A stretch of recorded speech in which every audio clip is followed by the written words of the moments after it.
eventually will be a digital one.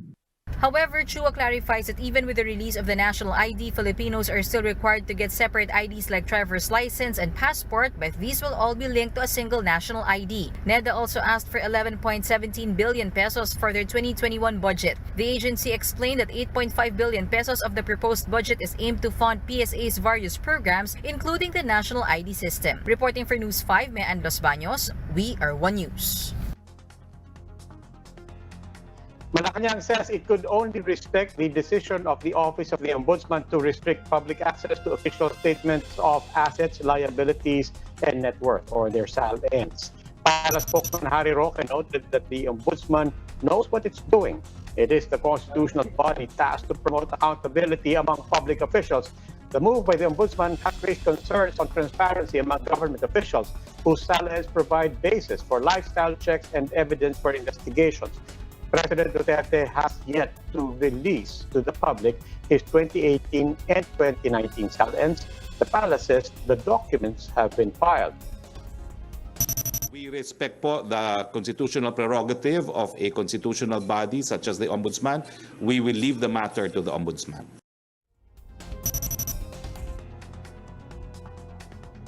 Communications Assistant Secretary Chris Ablan told the chiefs last night that the recent development could at least help push efforts to craft a Freedom of Information law. Currently, an executive order on FOI exists, which was signed by President Duterte back in 2016. Kung ano po yung interpretation ng Ombudsman, we have to respect it, Ma'am Nucci. So hopefully, this becomes a turning point to prioritize the freedom of information para po meron po talagang transparency and accountability in government.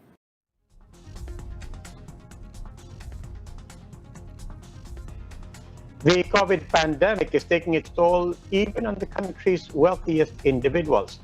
Forbes Philippines sees a 22% drop in collective wealth among the Philippines' richest.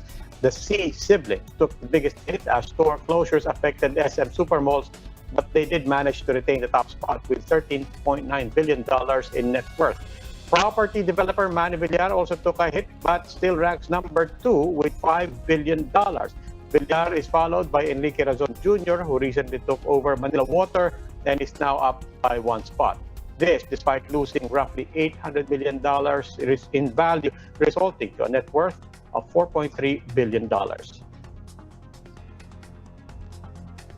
With the decline in foreign tourists due to the pandemic, the Tourism Department is allocating a huge chunk of its 2021 budget to promote domestic tourism. The agency also presented a study saying a lot of Filipinos are willing to travel again if there's no vaccine available yet. Ria Fernandez has the story. Lockdowns and border shutdown of several countries caused by the COVID-19 pandemic gravely affected the tourism industry worldwide. The United Nations World Tourism Organization projects further decline in foreign arrivals of up to 78% by the end of the year.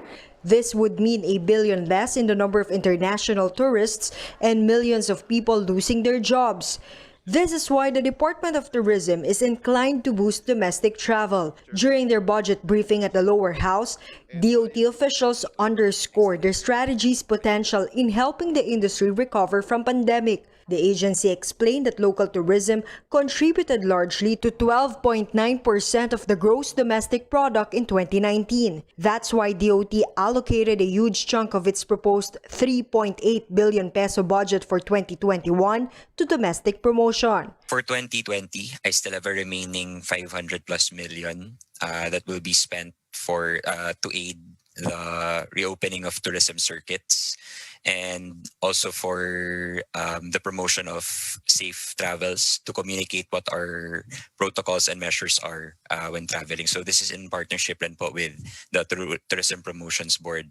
And for next year, I have a total of 1.4 billion, 900 plus million of which are focused on promoting domestic travel.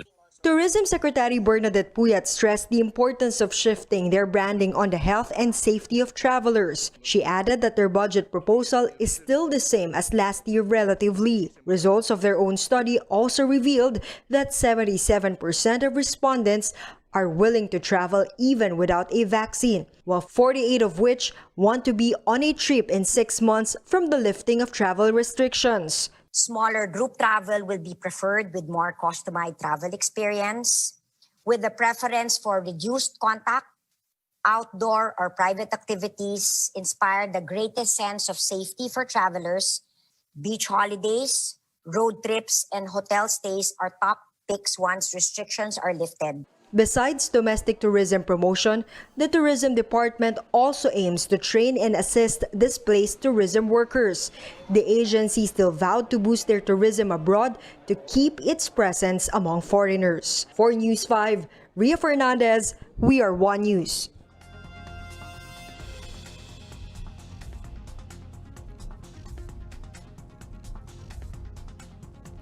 Do you or do you not need a travel pass? That's the question. After Cavite Governor John Vic Remulla says there is no need to bring any such permit to get to Tagaytay. Remulla tweeted this after JTF COVID Shield Commander Guillermo Eliazar reminded visitors to secure travel passes before going to the upland tourist destination. But in a Laging Handa briefing earlier today, Eliazar clarified that only those who are coming from non-MGCQ areas, that includes Metro Manila, are required to bring a travel pass to Tagaytay. Tagaytay City recently reopened its borders to tourists to revive its local economy after being placed under stricter lockdown measures. Kagaya nga po sa sitwasyon natin dito po sa Cavite, dahil po siya ay MGCQ na, pwede niya na pong ibukas ang kanyang border sa iba as long as ang katabi niya dapat ay nasa MGCQ pa rin. Pero dahil ang katabi niya ay Metro Manila at saka pati po yung Batangas at nasa GCQ pa rin yun, ay kailangan pa rin po ng Travel Authority kung dadaan sila or magagaling sa Metro Manila.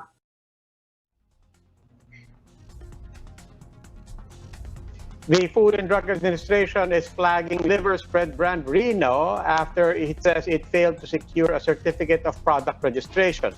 The FDA says it requires 2 types of permits before allowing processed food products to be sold in the market. These are the license to operate, or LTO, granted to manufacturers, repackers, importers, distributors, wholesalers, and traders who pass the FDA guidelines.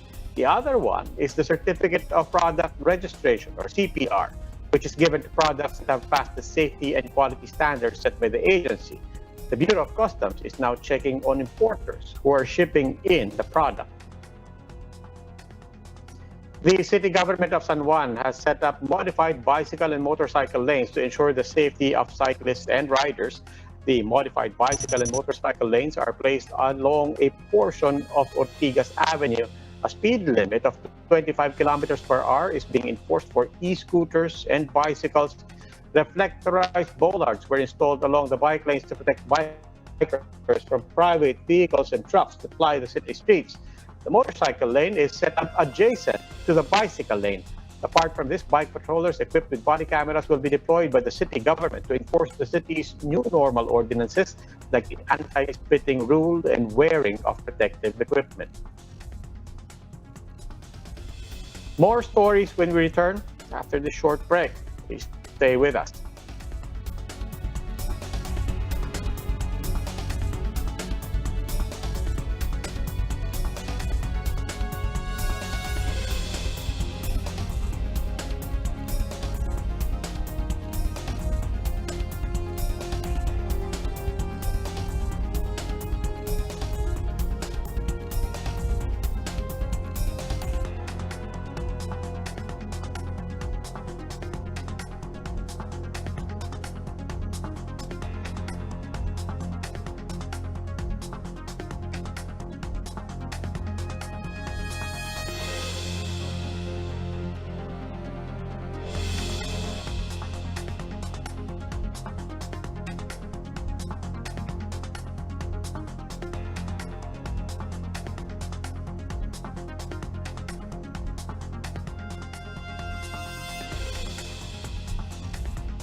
Good evening, I'm Robbie Alampay. You're still watching The Big Story. President Duterte is open to either abolish or privatize PhilHealth. That's what Malacanang is saying. Investigations into the state health insurer continue, with those who were initially spared from complaints still not off the hook. Maricel Halili explains. In the face of controversies hounding state insurer PhilHealth, Malacanang has confirmed that President Duterte is considering either the abolition or privatization of the agency. This was first revealed by Senate President Tito Soto, who met with the president on Wednesday night along with other legislators. However, Soto suggested that it might be better to wait a few more months and see how the new PhilHealth administration performs. Soto said Duterte agreed to this proposal, giving newly appointed PhilHealth President Dante Giran a chance to clean the agency until the end of the year. Presidential spokesperson Harry Roque said in today's briefing that Duterte is seeking all means to scrub PhilHealth clean.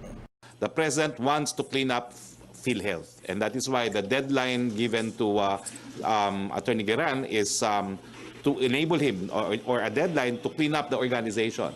File all the cases that need to be filed, suspend, terminate, whatever you need to do in order to cleanse the ranks of PhilHealth. Hindi naman po ibig sabihin na ang termino niya ay hanggang dun lamang.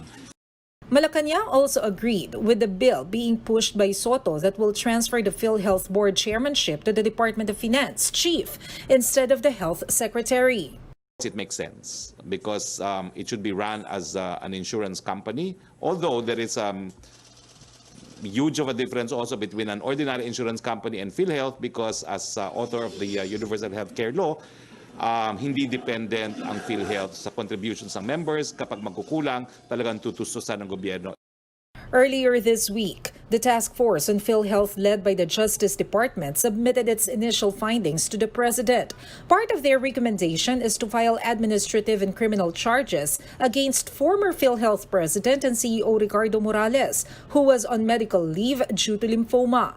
Some legislators proposed placing Morales on hospital arrest, but the DOJ says it is premature to decide on this. Itong hospital arrest kasi pinag-uusapan ito pag yung kaso ay nasa husgado na, no? In the case of violators ng Anti-Graft and Corrupt Practices Law, pagka nasa Sandigan Bayan na. Isa ngayon ay yung complaint ay ipa-file pa lang, no? At pag-file niyan sa ombudsman, yan ay ang ombudsman ay magko-conduct ng sarili niyang fact-finding and preliminary investigation. At kung merong finding sila ng probable cause at saka pa lang yan aakyat sa korte, no, sa Sandigan Bayan. Kaya yung matter of arrest ay lumilitaw yun, nalalabas na lang yun pagka yung kaso ay nakarating na sa husgado. Kaya sa ngayon ay hindi pa natin pinag-uusapan yung tungkol sa arrest. Filing of charges against erring PhilHealth officials is expected to be done in 30 days. But Justice Secretary Minardo Guevara said this is not the end of it. The task force has only finished the investigation on the interim reimbursement mechanism and the IT issue of the agency. They have yet to scrutinize other sectors of the state insurer, including its legal department. This means that Senior Vice President for Legal Sector Rodolfo Del Rosario is not yet off the hook just yet. Ang susunod naming tatargetin ay ang legal sector. No? Inuna lang namin talaga yung dalawa, yung ICT procurement sa IRM kasi yun lang ang natapos namin within the 30 days. Pero actually nasimulan namin yung legal sector din. Hindi lang na-complete. Kaya yan ang target namin for the next maybe 1 or 2 months, no? The legal sector. So wag muna siyang pakasiguro. The task force has yet to provide the exact amount of corrupted money within the agency since the investigation is still ongoing. Guevara says the department hopes to finish the probe in 2 months. For News 5, Maricel Halili, we are One News. China-backed telco DOTr Telecommunity has broken its silence after lawmakers raised concerns over the country's national security. DOTr says the public may be assured a form of espionage will not take place nor tolerated as the third telco puts up cell sites inside Philippine military camps. Shaila Francisco has the story. The deal between the armed forces of the Philippines and DOTr community continues to be opposed by lawmakers and some groups due to possible security concerns. But for the Telco, there is no need to worry, as the deal has enough safeguards against security risk. DOTr did not publicize its memorandum of agreement with the armed forces of the Philippines, but it insisted that there is a provision allowing AFP to be in full control of the sites and authorizing its officials to spot check on facilities anytime. The firm adds non-Filipino personnel will not have access to the camps and that any attempt to obtain classified information may mean a termination of contract. AFP will also decide where to put the infrastructure. DOTr also clarifies that it will be paying the AFP in cash for the lease of space and other costs and not just in kind. The armed forces is just being more cautious to address the concerns of the public. That's why they review the MOA more meticulously and really addressing even remotely possibilities that may not even exist. So I think as I said, the armed forces may just and the ND may have just been more conscious and cautious. DOTr also assures the public that their firm is still owned by Filipinos and its partner China Telecom only owns almost 40% of the company. For them, this means that they are not bound by laws in China. The partnership with China Telco is only limited to technical capacity, including network planning and mentorship, particularly to help bring 5G in the country. In terms of the corporation itself, it's a Filipino company, and hence we are bound and we must comply with Filipino laws. There's no one from Chinatel who will tell me, don't comply with that. That law may be valid in China, but it cannot be implemented here in the Philippines. In the Philippines, laws, what will prevail will always be Philippine law. The firm says there is no plan to sell out its stakes when Congress lifts the ban on foreign ownership. For now, to ease worries, the firm has hired U.S. tech firms to help ensure cybersecurity. They've also allotted 1 billion pesos this year for cybersecurity. For its part, the AFP is looking to amend its guidelines on telco towers. AFP spokesman Edgar Arevalo says the guidelines are sorely outdated as they were made back in 2006. Arevalo says the AFP has also put up its own safeguards and that the military has sought the help of the Department of Information and Communication Technology and the National Telecommunications Commission to monitor its servers. DOTr aims to have its commercial launch in March 2021 with 27 Mbps on the first year.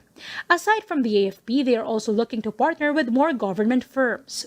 We have an agreement already with MMDA and the ICT. We're negotiating with DepEd to allow us to collocate our base stations in some of their facilities.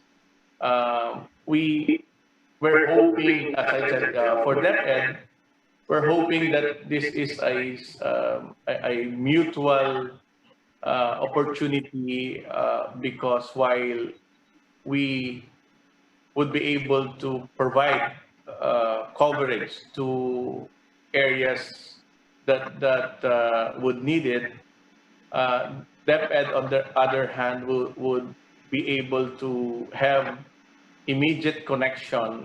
Shaila Francisco, VR1 News. China has taken a swipe at an unnamed country for what it calls interference in negotiations for a code of conduct in the South China Sea. In a statement, the Chinese embassy says, apart from the difficulties caused by the pandemic, a certain country outside the region is bent on interfering, close quote. Last month, the United States blacklisted 24 Chinese firms involved in building artificial islands in the South China Sea. While the Chinese embassy did not mention which country it was referring to, Beijing says resisting the said interference is crucial to move forward in talks about the proposed code of conduct in the South China Sea. Meanwhile, Dennis Ui's Udena Corporation is looking to explore for oil in the West Philippine Sea. Udena applied for exploration rights to explore 2 petroleum blocks under the government's energy contracting program. The Department of Energy opened bids to explore oil on Monday. Among the companies that applied are the MVP-led PXP Energy Corporation and Troika Giant Power Corporation. The Environment Department assures the public that Manila-based artificial sand had nothing to do with the recent fish kill in the area. Videos showing dead fish floating in the sea wall of Baseco compound have gone viral, but DNR Undersecretary Benny Antipoda says the dolomite sand could not have caused this since the launch of the project. Various groups have raised concerns over the possible negative impact to public health and the environment of the dolomite sand. We have instructed RD Don Clemente of the DNR EMB NCR to check on the water quality. First of all, to check the dissolved oxygen, which is one of the most important factor, no, kung bakit nagkakaroon ng fish kill. But we are not discounting na merong sumabotahe dyan. Maaari na meron na naman nag-illegal fishing dyan using cyanide, no?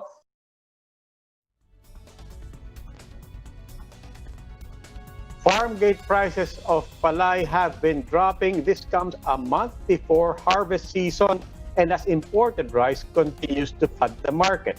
Palay is currently priced at around 12 to 13 pesos per kilo, which is a big loss for farmers whose production costs amount to almost 15 pesos per kilo. In Cotabato City, trucks carrying sacks of palay are lined up outside the warehouse of the National Food Authority. Farmers say only the NFA buys palay at as much as 19 pesos per kilo during this time.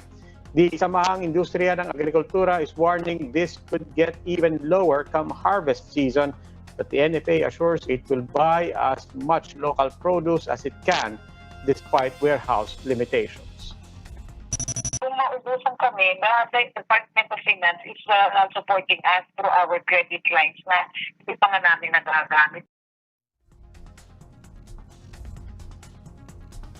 U.S. President Donald Trump says a COVID-19 vaccine could be out before the U.S. November 3 presidential elections. This despite public health officials warning about the harms of rushing vaccine development. Speaking at a town hall event in Philadelphia, President Trump guaranteed Americans the vaccine would be available in 3 to 4 weeks.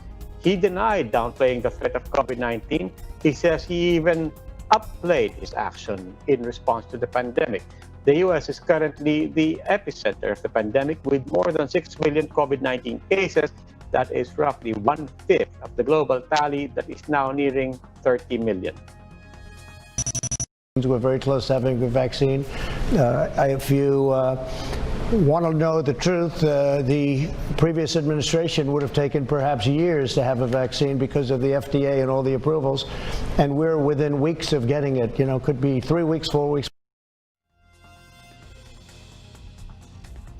Comeback season for the PBA is near. The league is looking to restart its season through a bubble system with games starting October 9. In a press con, PBA Chairman Ricky Vargas said they are just waiting for the approval of the Interagency Task Force before proceeding with the bubble in Clark, Pampanga. If things work out, the PBA could start scrimmages by September 27. Vargas says they are still waiting for the Health Department protocols on testing, although he assured strict compliance on health guidelines will be observed within the bubble. Media coverage will also be limited, with representatives included in the bubble. PBA Commissioner Willie Marcial says they will have doubleheader games 7 days a week in order to finish the Philippine Cup by December 9. Streaming of games will be shown in LED walls, just like the NBA. And amid concerns on the pandemic, Vargas is confident that Clark is the perfect venue for the bubble. Ang kagandahan nito, ang bubble mo, it's not Disneyland, but it's Clark. They have their own police force and they have their own, what do you call this? They have their own protocols in seeing to it that that place will be COVID-free. And for those wondering if the last game before the lockdown is counted, Commissioner Marcial says, yes, the Beer men's win over Magnolia last March 8th, that's counted. Turkey has shown off to the public its first flying car after successfully completing its test flight. The flying car, named Cherry, was named after a renowned 12th century Muslim engineer and polymath Ismail al-Jazari. In its test flight, Cherry flew up to 10 meters in the air before landing on the tarmac. The car is expected to reach 2,000 meters high with a high speed of 100 kilometers per hour. According to its manufacturer, it could take up to 15 years before we can see Turkey's first flying car officially up in the skies.